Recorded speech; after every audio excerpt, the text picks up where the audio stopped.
बालोद जिला मुख्यालय से 2 पूर्व आयोजित नीट परीक्षा में गलत प्रश्न पत्र देने और अतिरिक्त समय नहीं दिए जाने से जहां परीक्षार्थी डिप्रेशन में चले गए हैं, वहीं उनकी नींद उड़ गई है। परीक्षार्थी सहित पालकगण चिंतित है। वहीं मामले को लेकर कलेक्टर से भी शिकायत की जा चुकी है। वहीं अब इसी कड़ी में कई और बड़ी गड़बड़ी सामने आई है। मूल्यांकन कार्य में गंभीर लापरवाही बरतने पर जिन बीएन योगी को 3 वर्ष के लिए पारिश्रमिक कार्य से वंचित किया गया था, उन्हें ही नीट परीक्षा संपन्न कराने की जिम्मेदारी दी गई है। वहीं एनटीए द्वारा आयोजित इस परीक्षा में सिटी कोऑर्डिनेटर महेश थावरे को बनाया गया था, लेकिन वे दिल्ली की ब्रीफिंग में शामिल नहीं हुए। उनकी जगह बीएन योगी शामिल हुए और हवाई यात्रा की सैर कर आए। इसकी जानकारी स्वयं महेश थावरे ने दी। आपको बता दें, महेश थावरे ने नीट में हुई गड़बड़ी को लेकर कई राज खोले। इतना ही नहीं, जिन स्कूलों को परीक्षा केंद्र बनाया गया था, उस शासकीय स्कूल की जानकारी भी उन्होंने जिला शिक्षा विभाग को नहीं दी। न ही शिक्षा विभाग से मंजूरी ली और न ही संज्ञान लाया गया। वहीं बहरहाल जिले में पहली बार आयोजित हुई नीट परीक्षा में गड़बड़ी ने एक दाग जरूर लगा दिया है। सिटी कोऑर्डिनेटर और केंद्र अध्यक्ष की लापरवाही से 405 बच्चों के भविष्य के साथ खिलवाड़ हुआ है। नीट परीक्षा में हुई गड़बड़ी और 405 बच्चों के भविष्य के साथ हुए खिलवाड़ को लेकर पीएमओ, एनटीए एवं केंद्रीय शिक्षा मंत्री से भी शिकायत की जा चुकी है। वहीं विधायक संगीता सिन्हा ने भी राज्यपाल से मिलकर मामले से अवगत कराने की बात कही है। इधर युवा कांग्रेस ने भी 24 घंटे के भीतर बच्चों को न्याय दिलाने की मांग की है, नहीं तो नेशनल हाईवे 930 को जाम करने की चेतावनी भी दी है। कांग्रेस जिला अध्यक्ष के नेतृत्व में जो नीट परीक्षा बालोद में आयोजित हुई थी, उसमें जो गड़बड़ी हुई थी, जिसमें हमारे 405 छात्र ने एग्ज़ाम दिलाया, जिसके साथ उनके साथ गड़बड़ी हुई, उसको लेकर हमने संयुक्त कलेक्टर को यह ज्ञापन सौंपा कि जो युवाओं के साथ भविष्य खिलवाड़ हो रहा है उसका ना हो, और जो नीट के एग्ज़ाम है उनको छात्र प्रति साल 4 से 5 लाख का कोचिंग करते हैं। उसके बाद सालों की कोचिंग के बाद बच्चे एग्ज़ाम देते हैं और उनके पालक उसके भविष्य सोचते हैं कि हमारे बच्चे आगे बढ़कर डॉक्टर, इंजीनियर बढ़ेंगे। इसके तहत हमने संयुक्त कलेक्टर से मिला और ज्ञापन सौंपा कि आप जल्द इस पर एक्शन लीजिए और जो भी अधिकारी इस पर दोषी पाएगा उस पर कार्रवाई कीजिए और छात्रों को भविष्य को ध्यान रखते हुए जल्द से परीक्षा का आयोजन कराएं, जिसके साथ छात्रों के भविष्य के साथ खिलवाड़ न हो। आज हम यूथ कांग्रेस के साथियों के साथ आज कलेक्टर जी को ये ज्ञापन देने गए थे कि जिस प्रकार बालोद में देश की सबसे बड़ी परीक्षा, जिसमें हजारों छात्रों का, लाखों छात्रों का भविष्य बनता है, नीट एक ऐसी परीक्षा है जिसको बालोद में 2 जगह कंडक्ट किया गया था। एक जगह जो कंडक्ट जहाँ पर किया गया था, वहाँ पर भारी गड़बड़ी देखने को आई है। 405 से अधिक बच्चों के साथ 45 मिनट तक दूसरा पेपर और 45 मिनट के बाद दूसरा पेपर उनको दिया गया, जिससे बच्चों के साथ उनके परिजन भी सदमे में आ गए। देखिए, मैंने इस बात की और जांच लगाई कि जो सिटी कोऑर्डिनेटर जो है योगी, बीएन योगी सिटी कोऑर्डिनेटर नहीं है। इनके जगह सिटी कोऑर्डिनेटर कोई और थे, लेकिन ट्रेनिंग भी लेने वो नहीं गए। सिटी कोऑर्डिनेटर जिनको ट्रेनिंग लेने जाना था, उनके जगह ये ट्रेनिंग ले गए। तो इससे नीट परीक्षा घोटाला होता है, क्योंकि इसके लिए एक अच्छा बजट आता है, उस बजट का उपयोग करना होता है और एक प्रशासन के साथ मिलके उनके कोऑर्डिनेशन के साथ ये परीक्षा आयोजित करना होता है। और बहुत ही ये जो परीक्षा है, ये देश की सबसे बड़ी परीक्षा है जो हमारे देश की अर्थव्यवस्था को मजबूत करता है। तो इस परीक्षा मामले में जो घोटाला हुआ है, मैंने यही ज्ञापन सौंपा है कि अगर 24 घंटे के भीतर हमारे जो बच्चे हैं, यहाँ पर 405 बच्चे हैं, उनके साथ अगर उनकी पुनः एग्ज़ाम नहीं लिया गया तो एनटीए के खिलाफ और प्रशासन और जो भी यहाँ जिम्मेदार अधिकारी हैं, उनके खिलाफ हम मोर्चा खोलेंगे और नेशनल हाईवे NH30 जाम करेंगे। जी सर, नीट की जो परीक्षा है वो एक एजेंसी है दिल्ली में और उसके माध्यम से ये परीक्षा आयोजित की जाती है।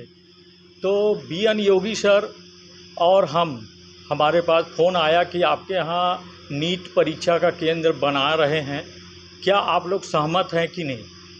तो हम लोग दोनों चर्चा किए कि भाई ठीक है, जब हम पीएससी की परीक्षा आयोजित किए थे, यहाँ पर उनका संचालन किए हैं, व्यापम की परीक्षाएं यहाँ पर संचालित होती है, तो नीट की परीक्षा भी संचालित कर सकते हैं। तो हमारे गर्व की बात है हम सबके लिए। तो ठीक है, फिर उसके बाद बीएन योगी सर ने ऑनलाइन डॉक्यूमेंट जमा किया, दिल्ली भेजा, फिर वहाँ से उनके लिए ऑनलाइन ही पता चला कि 22 तारीख को उनका ब्रीफिंग है वहाँ। तो हवाई जहाज़ के माध्यम से ब्रीफिंग के लिए वो गए दिल्ली, और वहाँ से ब्रीफिंग लेने के बाद फिर वो यहाँ आए। और जी, लेकिन सर जो मामला सामने आ रहा है इसमें जो वहाँ पे ट्रेनिंग लेने के लिए जो गए थे योगी सर जी, उसमें शायद जो जानकारी आ रही है आपकी ड्यूटी लगी थी, आपके स्थान पे वो गए, ये बात भी सामने आ रही है। नहीं नहीं सर, ऐसा नहीं है।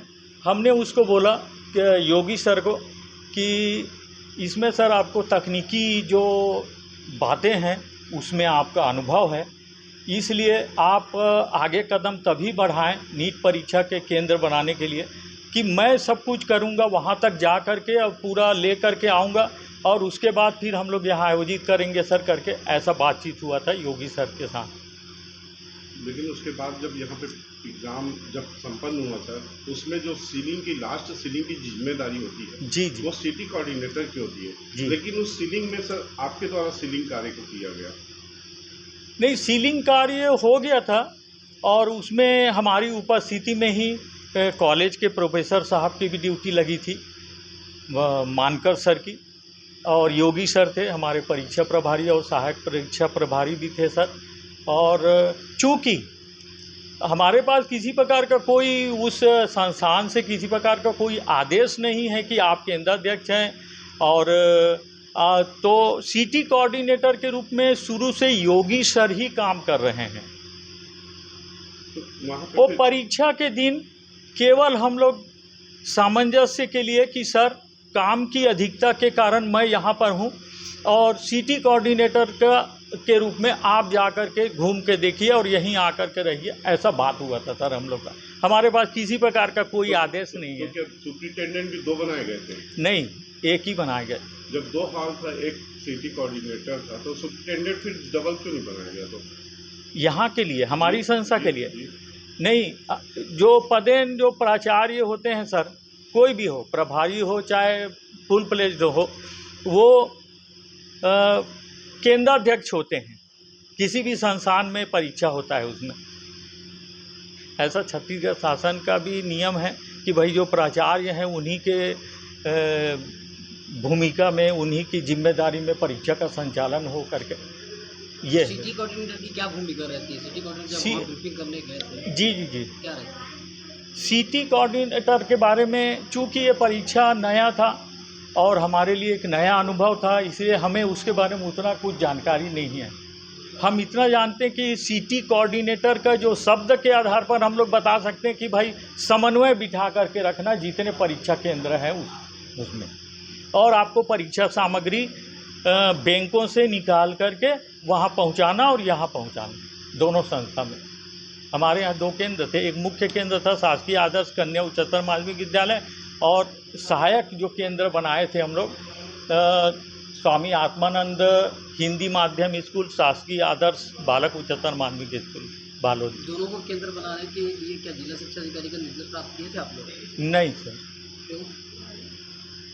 अभी इस बारे में हमको एक नया अनुभव था। हमने BN योगी सर के बारे में उनको ब्रीफिंग में गए थे, अब वो क्यों नहीं दिए तो वही बता सकते हैं। जब सिटी कोऑर्डिनेटर वो थे, ब्रीफिंग में वो गए थे, तो दस्खत आपके द्वारा क्यों की गई सीलिंग कार्य में?